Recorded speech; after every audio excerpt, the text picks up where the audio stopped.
A Fábrica D é a sua mais nova opção de cursos de alta performance. Estude conosco para SpaceX, AFA ou até mesmo IME e UITA.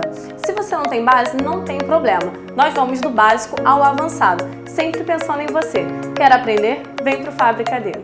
Fala galera, bom dia, boa tarde, boa noite, eu não sei que horas você está vendo esse vídeo. Meu nome é Guilherme Matos, professor de redação aqui do Fábrica D, e hoje a gente vai ter uma aula sobre Colégio Naval. Cara, a prova do Colégio Naval me traz muitas lembranças. Eu não estudei lá, mas eu conheço várias pessoas que estudaram lá, várias mesmo. E, enfim, e eu lembro de, na época, na época da oitava série, agora nono ano, de estar no nono ano e vários amigos quererem fazer, estarem estudando pra caramba. Na época que a gente fazia cursinho e tal, acabei fazendo outros colégios. Eu estudei no Pedro II, que é um colégio federal aqui do Rio de Janeiro, mas eu conheço várias pessoas que fizeram colégio naval e seguiram na carreira. Conheço gente que se aposentou no oficialato da Marinha. Enfim, então é uma experiência muito interessante. Todas as pessoas estão muito bem de vida hoje, então assim, é uma oportunidade ímpar estudar no Colégio Naval. Claro, para quem gosta dessa área, eu estou totalmente alheio a essa área militar.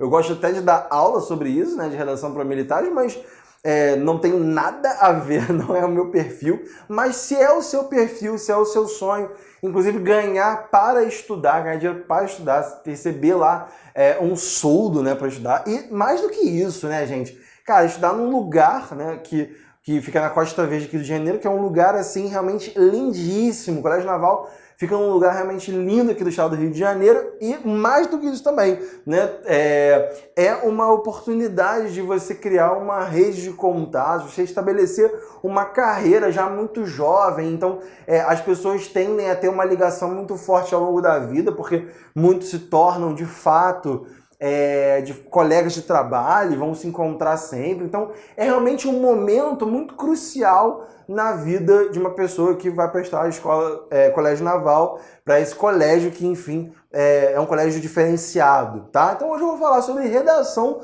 no colégio naval.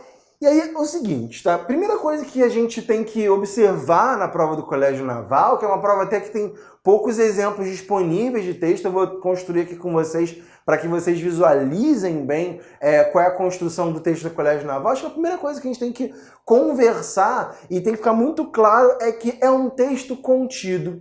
Às vezes, né, a gente consegue perceber em alguns alunos um desejo de fazer um texto, primeiro, que seja criativo, no sentido de referências, né, de jogos de linguagem que estão além do que vocês precisam no Colégio Naval. Às vezes textos, né? Porque a gente sabe que, por exemplo, as provas, né, de exatas, né, a parte de matemática, é realmente muito puxada no Colégio Naval.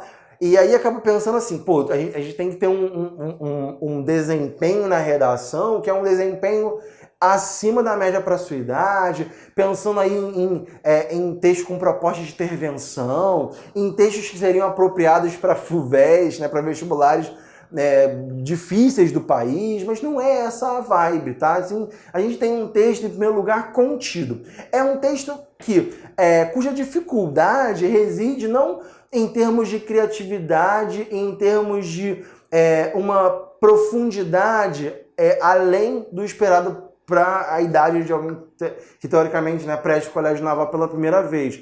É, na verdade, um texto que a dificuldade reside justamente nos critérios técnicos, né? Eu venho falando isso já em outras aulas aqui relacionadas à área militar, eu sempre comento isso. Em geral, as bancas militares elas são muito exigentes em relação a aspectos técnicos. E no caso do Colégio Naval não é diferente. Então, em primeiro lugar, um texto contido, um texto que você não vai reinventar a roda, você vai seguir um passo a passo, uma padronização do texto, e aí o lado fácil, né? Assim, a facilidade da coisa é que você vai poder meio que prever já o que você vai fazer, existe um procedimento próprio, e para isso você precisa praticar, você precisa enviar a redação para a gente, para você realmente avaliar o seu desempenho e também perceber a sua evolução, ou mesmo até a sua estagnação em termos de nota, então é muito importante que você acompanhe isso, mas de qualquer maneira o que a gente tem é um texto contido, um texto muito técnico, um texto até em termos de tipo textual, é um texto em que vai haver uma predominância mesmo da argumentação, alguns momentos expositivos, porque claro, a gente vai mostrar evidências, a gente vai mostrar informações da realidade, mas há um predomínio evidente da argumentação, porque se trata de uma dissertação argumentativa. Esse é o ponto.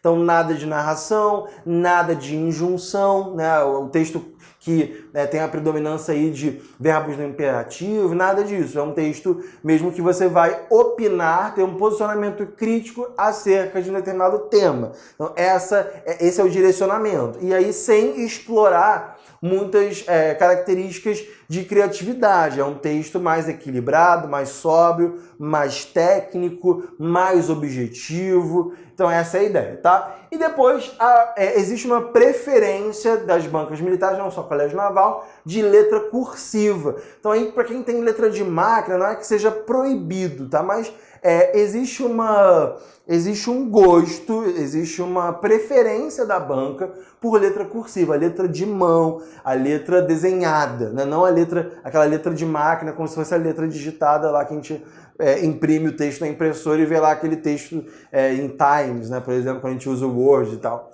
Word não, Word é planeta, Word, né?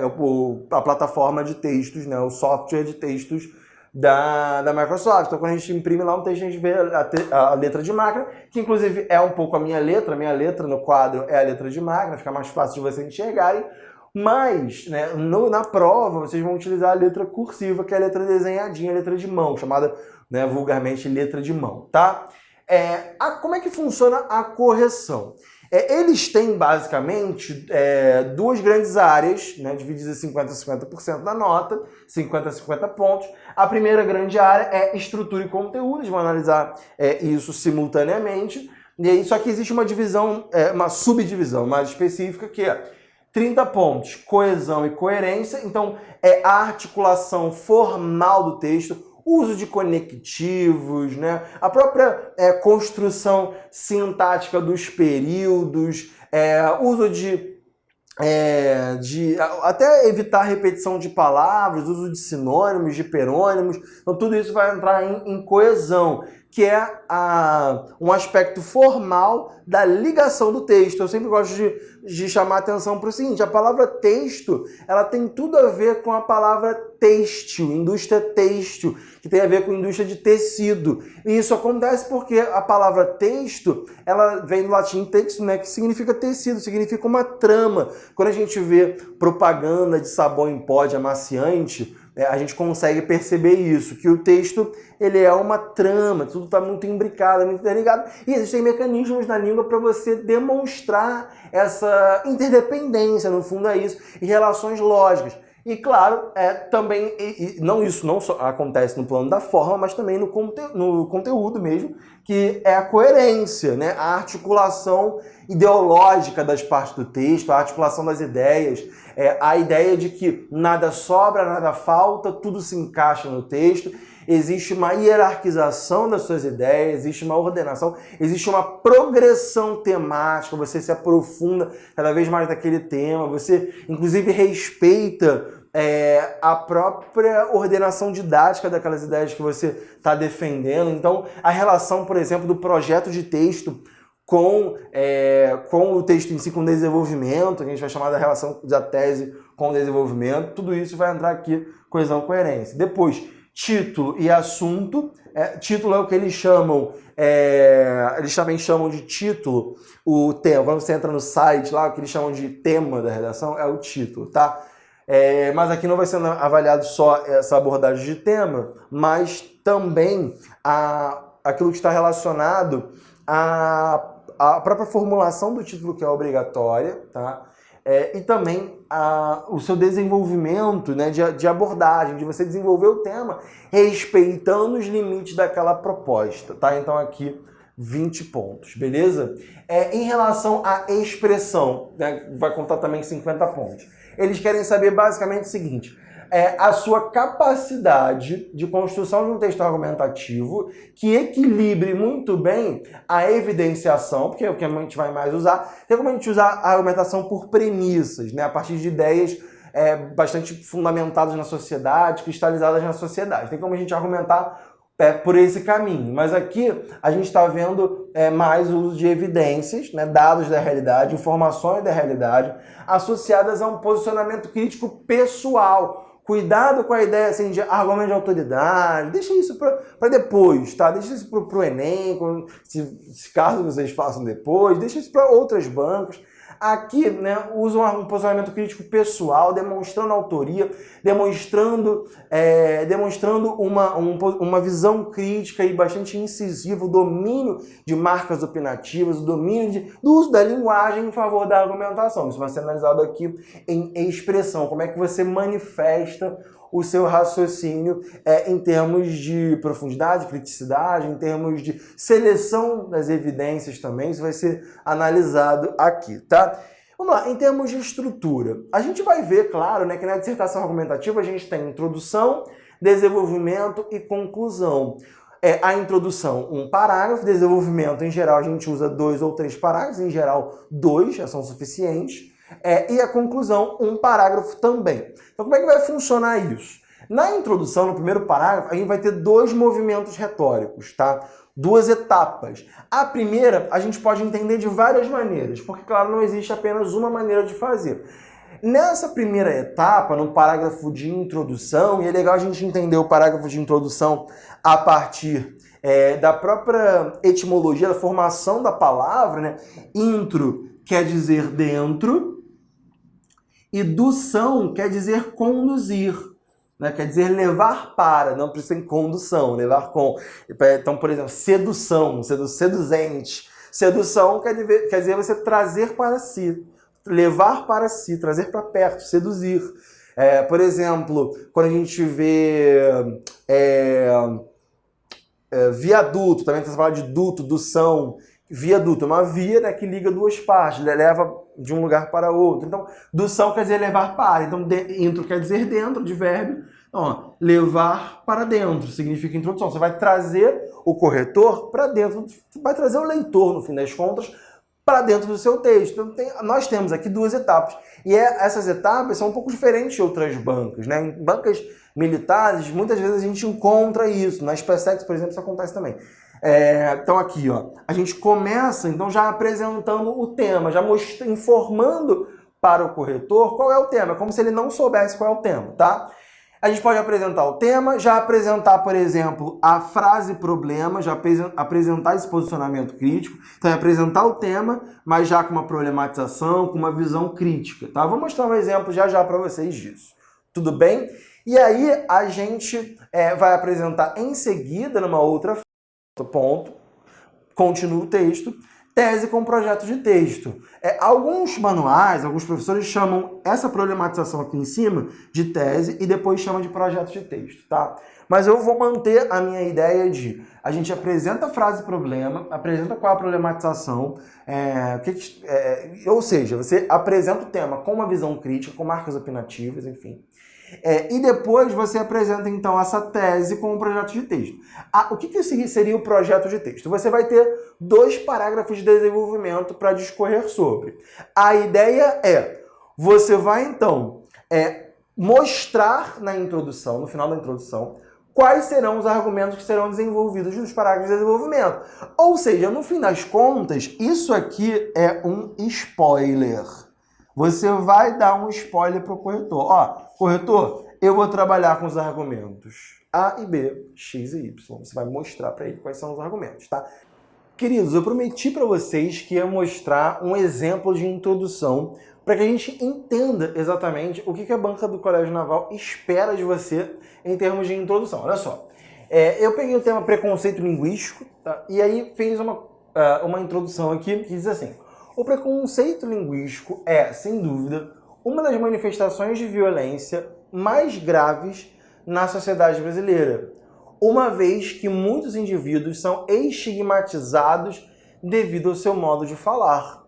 Nesse sentido, é fundamental analisar as distorções midiáticas e a desigualdade social decisivas na permanência da questão. Olha só, a ideia é a seguinte. Primeiro, o uso inteligente de marcas opinativas, já mostrando a gravidade do tema. Então, preconceito linguístico é, sem dúvida, uma das manifestações de violência. Então, é uma questão violenta, já indica isso, mas mais graves na sociedade brasileira. E por que é grave? Porque os indivíduos são estigmatizados, e aí acaba explicando um pouco mais o que seria o preconceito linguístico, devido ao seu modo de falar. Né? Todo mundo sabe que preconceito linguístico ocorre, por exemplo, quando a gente zoa de uma pessoa que fala, por exemplo, problema em vez de problema. Embora os estudos linguísticos apontem que, por uma lei de economia, né, uma lei linguística de economia, de mais facilidade, as pessoas seja mais fácil falar problema mesmo, seja mais simples, e talvez, é possível, né, pode acontecer, de que daqui a 200 anos as pessoas falem problema, todo mundo fale problema. Na verdade, existe uma correção um pouco maior quando a gente se preocupa em se adequar em determinado padrão de língua. Eu, como professor de língua portuguesa, eu tenho uma preocupação ainda maior de falar a norma padrão. Então a gente acaba se preocupando. É claro que a gente tem uma colocalidade própria, mas a gente sabe exatamente qual é o limite. E quem conhece a língua sabe esse limite bem melhor, né? A gente sabe o limite de qual é a diferença ali entre a pessoa que fala errado, né? Vou colocar entre aspas, e uma certa coloquialidade. Eu sei qual é o meu limite, eu sei que determinados erros, se eu cometer, as pessoas vão me sacanear. Então eu sei exatamente qual é essa diferença. Eu consigo circular socialmente, permeando, né, viajando e tentando escapar, né, de problemas linguísticos. Então eu domino esse tipo de questão. E aí a gente consegue ser bem quisto, mesmo falando de forma bem coloquial. Existe essa diferenciação, essa hierarquização na sociedade, principalmente na sociedade brasileira. Isso acontece até em outros países também, né? Pessoas que falam com o sotaque do Texas, né? Que é um sotaque bem carregado, assim, que é um sotaque do tipo caipira americano e tal. Aí eu já vi em filmes essa coisa de sacanear, de achar estranho, né? Pessoas, por exemplo, do norte dos Estados Unidos, pessoas de Nova York, olhando ali, você vem do sul, né, e tal. Você criava vaca, né, essas coisas assim, de um estigma sobre pessoas que são um pouco mais caipiras, vou colocar assim entre aspas, tá? E aí, então, a gente percebe que ocorreu aqui exatamente aquilo que eu disse. Apareceu nessa primeira frase aí o tema, a problematização desse tema, o posicionamento crítico. Então, é um problema grave porque pessoas são estigmatizadas. E em seguida, eu aponto, então, o que é necessário analisar, qual é o meu projeto de texto, o que eu vou analisar ao longo do desenvolvimento. E aí eu vou analisar duas questões. No D1, eu vou analisar, então, distorções midiáticas. Eu recomendo, inclusive, que vocês copiem esse exemplo no caderno aí, tá? Copiem para você já ir se acostumando até com o tamanho da letra e comece aí a perceber qual é a dimensão aí que ganha esse texto que eu fiz. Então, distorções midiáticas eu vou falar no D1 e desigualdade social eu vou falar no D2, tá? Eu até coloquei um exemplo aqui de desenvolvimento que não tem a ver com o projeto de texto, tá? Não tem a ver, não é a continuação, não. É ainda dentro do mesmo tema, mas não é a continuação. Mas aqui a gente poderia falar de distorções midiáticas. A mídia, de maneira geral, canais de televisão, produtos audiovisuais, né, como séries e filmes, historicamente no Brasil, tinham essa relação de meio que sacanear pessoas que falavam errado. Eu lembro assim, Praça é Nossa tinha piada em relação a isso, Escolinha do Professor Raimundo, às vezes tinha piadas em relação a isso. Por exemplo, Zorra Total, nossa, muitas piadas de Zorra Total. Antes da reformulação, né, pela qual passou o Zorra Total, houve uma reformulação, mas antes disso havia, né, de maneira muito intensa, zombar de pessoas que falavam supostamente errado. Então, corrigir o outro personagem. Não é assim que você fala, é assim. E aí você corrigiu outro personagem. Então, a mídia, ela acabava reforçando alguns estigmas. E mais do que isso, a mídia também acabava passando a ideia de que o falar brasileiro o falar padrão era o falar carioca. Porque a gente sabe, né, por exemplo, a Globo, que é o canal hoje que mais tem peso, né, historicamente, inclusive, isso sempre aconteceu, que tem maior peso no território nacional, a Globo é uma emissora carioca, né, como tendência, há muitos cariocas ali na Globo, ou pelo menos cariocas e paulistas, e aí acaba dando a impressão de que o falar normal do Brasil, o falar que é, digamos assim, exportado para outras regiões do país, é um falar sudestino, é um falar muito específico.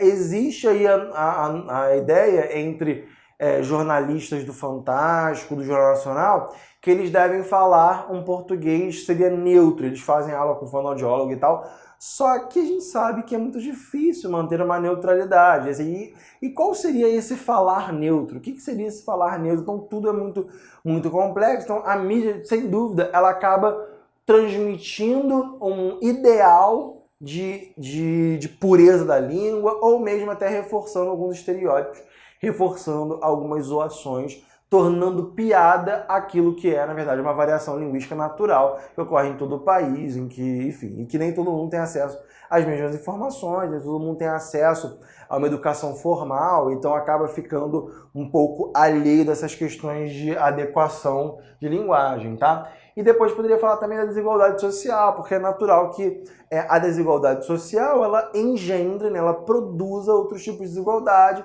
E aí, se você tem outros tipos de preconceito, esse preconceito ele acaba se desenrolando num preconceito linguístico. É como se fosse um preconceito linguístico, é uma consequência de outros tipos de preconceito, de outros tipos de desigualdades, tá? Então, essencialmente, esse é o parágrafo de introdução do Colégio Naval, composto por 2 etapas, em geral 2 frases mesmo, tá? Essa seria a ideia de você apresentar uma introdução no Colégio Naval. O desenvolvimento, ele é um desenvolvimento que, de certa forma, é típico, né, de desenvolvimento de redação de dissertação argumentativa. Vou tomar uma aguinha aqui rapidinho. Então, tecnicamente, é uma dissertação argumentativa mesmo. Acabei fazendo propaganda da água, mas é um desenvolvimento típico, que ele é composto por 2 partes, tá? O posicionamento crítico e a base, a fundamentação. A ordem, ela não importa, isso que era mais importante, tá? A ordem não importa, aparentemente. Embora começar o texto pelo tópico frasal, começar o parágrafo pelo tópico frasal, começar o parágrafo pela frase que resume o parágrafo, que é a frase que contém o principal juízo de valor, que é a frase que tem como frase mãe a própria tese, ela descende da tese, é a frase que contém a hipótese, e como o próprio nome já diz, uma hipótese é uma hipótese. Então, essa seria a frase de posicionamento crítico. A ordem, ela não importa, embora, como tradição, a gente comece pelo posicionamento crítico. Guilherme, como assim? Como isso acontece? Olha só. Como é que a gente analisa a realidade à nossa volta? A gente primeiro analisa a própria realidade em si, depois faz o julgamento crítico. Então, eu entro numa sala e falo assim, essa sala é espaçosa. Eu estou fazendo uma declaração que contém juízo de valor. Estou falando, olha, essa sala ela é espaçosa. Repare que para eu fazer isso, houve um processo mental anterior que fez com que eu analisasse essas evidências que estavam à minha disposição. Então eu entrei, vi 50 salas na sala de aula, eu olhei, tinha 2 aparelhos de ar-condicionado, né, o que é incomum, precisa de 2 aparelhos de ar-condicionado, tem 4 janelas na sala, a sala tem, sei lá, 35 alunos, ainda tem cadeira vazia, então tem uma turma grande, ainda tem cadeira vazia, enfim. Eu analiso uma sequência de evidências e aí declaro para as pessoas, né? Olha, essa sala é espaçosa. Eu ocultei todo o meu raciocínio. Só que no desenvolvimento de uma redação, você não oculta esse raciocínio. Você expõe esse raciocínio. Só que aí, olha só, o pensamento indutivo, né? A gente pode chamar de uma indução aqui, né? Que parte de evidências para uma conclusão geral. O raciocínio, ele parte das evidências para o posicionamento crítico. É exatamente o que acontece aqui. Eu coloquei já até meio que na ordem. Você analisa as evidências, reúne um número suficiente de evidências, então parte para o posicionamento crítico. A questão é que a gente pode inverter isso, mas antes eu vou ver com vocês algumas evidências. Ó, no Brasil, segundo os dados do IBGE, 14% da população brasileira, apenas 14% da população brasileira frequentou ou frequenta o ensino superior. Então, assim, é uma parcela muito pequena da população. Né? 14%, cara, assim, esmagadora maioria não frequentou ou frequenta o ensino superior. A gente pode analisar também o tipo da formação dos professores. Nos cursos de licenciatura, particularmente no curso de letras, às vezes o curso ele não consegue incutir ou mesmo não trabalha com questões de variedade linguística. Ou ainda é formulado, por exemplo, eu estudei na UERJ, a UERJ discute muito variedade linguística, discute muito preconceito linguístico, só que assim, a base do curso, principalmente em gramática, ainda é uma base assim, muito elitista, ainda é uma abordagem de língua muito pautada na decoreba, muito pautada nas gramatiquices, muito pautada na manutenção de um status quo, né, de um establishment de professores que se mantém lá e que não aceitam que o seu posicionamento seja criticado. Então, a formação dos professores, né, e a própria academia como um todo, ela ainda hiperdimensiona, ela ainda valoriza sobremaneira, ela valoriza de forma muito intensa, ela valoriza desproporcionalmente a norma padrão. E aí, quando a gente analisa esse conjunto de evidências, a gente chega à conclusão de que há uma elitização da língua. Esse é o raciocínio que você vai ter no planejamento. Só que, quando você vai desenvolver o parágrafo, você pode muito bem começar falando da elitização da língua, ou seja, começando pela conclusão do raciocínio, e depois expor as evidências. Vamos ver, ó, a gente poderia começar o D1, primeiro parágrafo de desenvolvimento, assim: cabe apontar que o preconceito linguístico é reflexo do processo de elitização da língua formulado pelas instituições acadêmicas.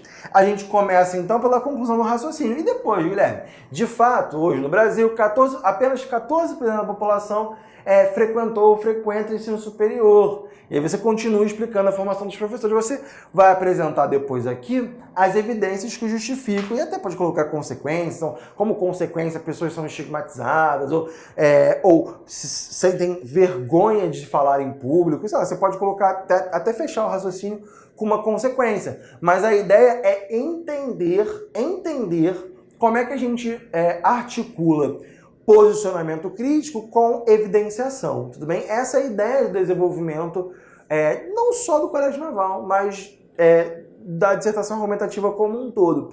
Eu diria para vocês, quem aí já ouviu falar sobre repertório sociocultural, sobre usar citação, usar autores, olha, às vezes você não é proibido, tá? Isso faz parte do processo argumentativo. Só que vocês ainda vão passar por todo esse processo, ainda terão, né, aulas de filosofia e sociologia, ainda verão isso na vida, né? Não é o momento. Então não é o esperado, não é o tradicional, então assim, o simples, né? Menos é mais, muitas vezes, né? Eu acho que no Colégio Naval, eu acho que é um texto simples, ao mesmo tempo muito técnico e rigoroso na forma. Mas eu acho que demonstrar a articulação das ideias é tão ou mais importante do que qual é a ideia que você está utilizando, né? Assim, eu acho que é uma questão de mostrar a investigação e menos mostrar uma erudição, tá? Isso é muito importante, é isso que você tem que ter em mente na prova do Colégio Naval. Eu vou apagar aqui para continuar falando sobre a estrutura do texto e também comentar um pouco sobre alguns temas anteriores. Continuando aqui nosso estudo, né? Na verdade, inicial, né? Uma aula introdutória para a gente entender como é que funciona o Colégio Naval em redação. A gente fala sobre conclusão agora. Nós temos também, assim como na introdução, 2 movimentos retóricos aí que vão ocorrer.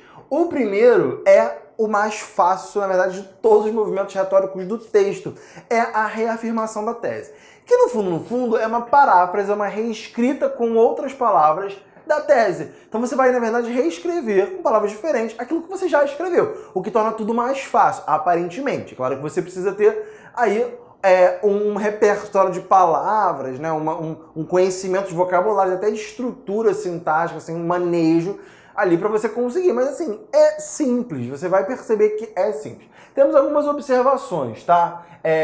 Antes disso, né? Em resumo ou reflexão final, é justamente o movimento retórico seguinte. Então, depois de fazer essa paráfrase, você pode fazer um resumo do próprio texto, um resumo dos argumentos, você pode fazer isso da maneira mais simples, ou então fazer uma reflexão final, também que é bem interessante. Agora, essa reflexão final você tem que tomar cuidado. Nada de clichês, tá? Precisamos mudar o mundo, precisamos salvar a humanidade, sabe? Seja mais equilibrado, né?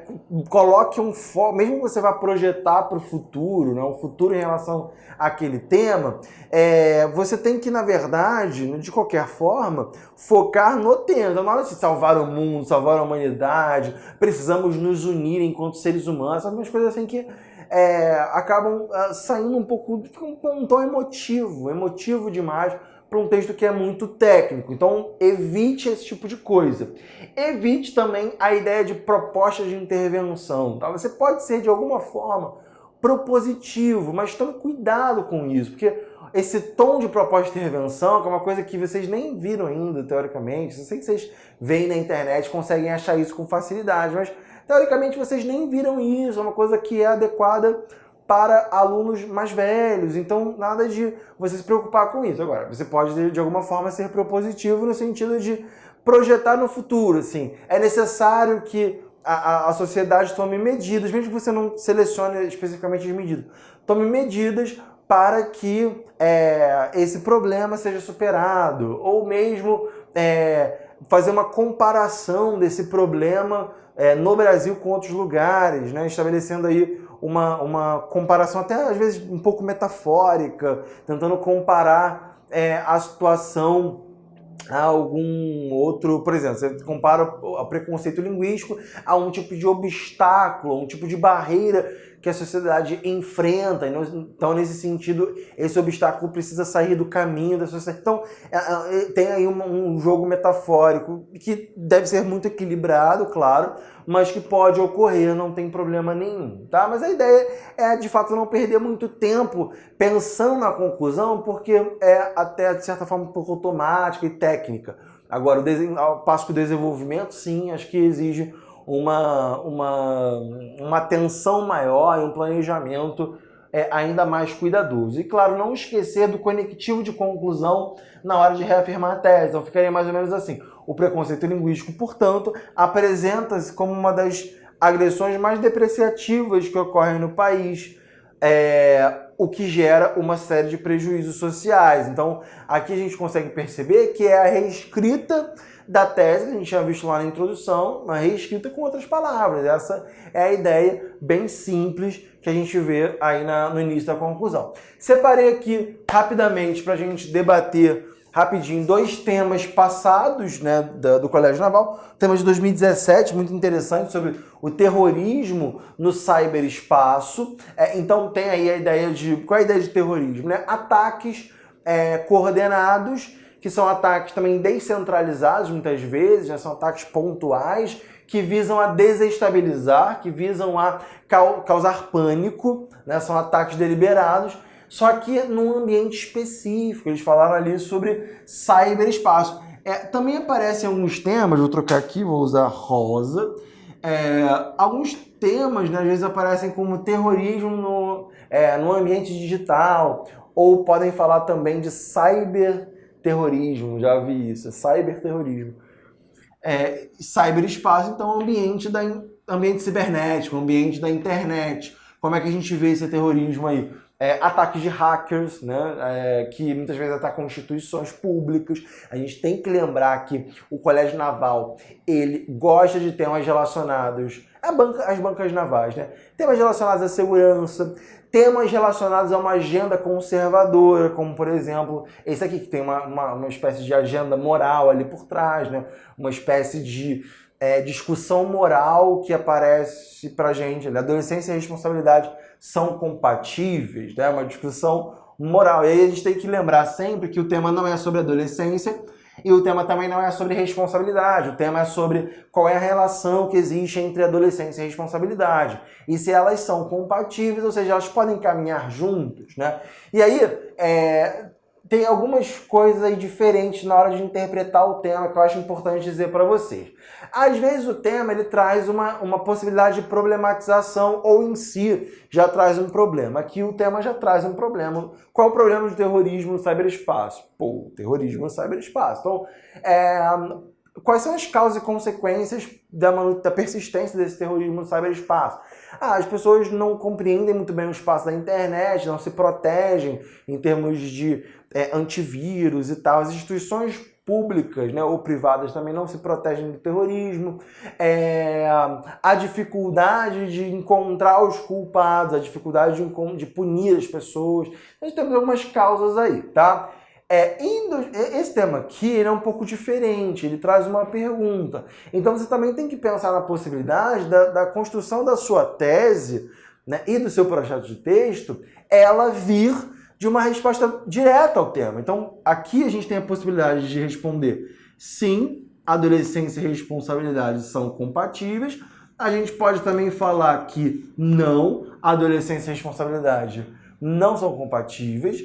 Ou então dizer que, olha, depende em que casos, depende de que adolescentes estamos falando, então varia, né? Como se diz, varia, não é? A gente pode dizer que depende do caso. E aí, depois que você escolhe o caminho a ser perseguido, aí então você pode pensar numa espécie de problematização ou pensar nos argumentos, né? Então aqui, se eu digo adolescência e responsabilidade são compatíveis, sim, são compatíveis. Por quê? Aí eu coloco lá, argumento 1. Qual argumento a gente poderia usar? A gente poderia pensar o seguinte, olha, adolescência e responsabilidade são compatíveis, né? Porque os adolescentes, eles já têm capacidade, né, de perceber, a gente pode dizer isso, os adolescentes, né, eles percebem prejuízos, eles conseguem perceber prejuízo.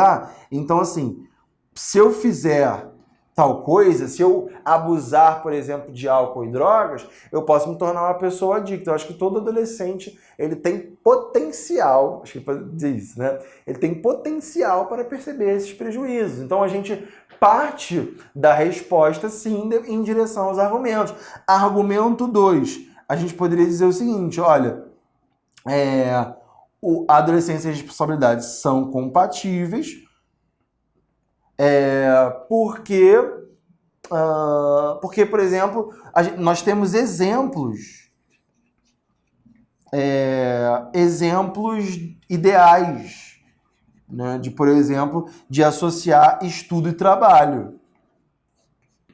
A gente pode colocar isso lá no nosso planejamento. Olha, tem, inclusive, adolescentes que estudam e trabalham. Tem adolescentes que se propõem a prestar concurso, que é o caso de vocês.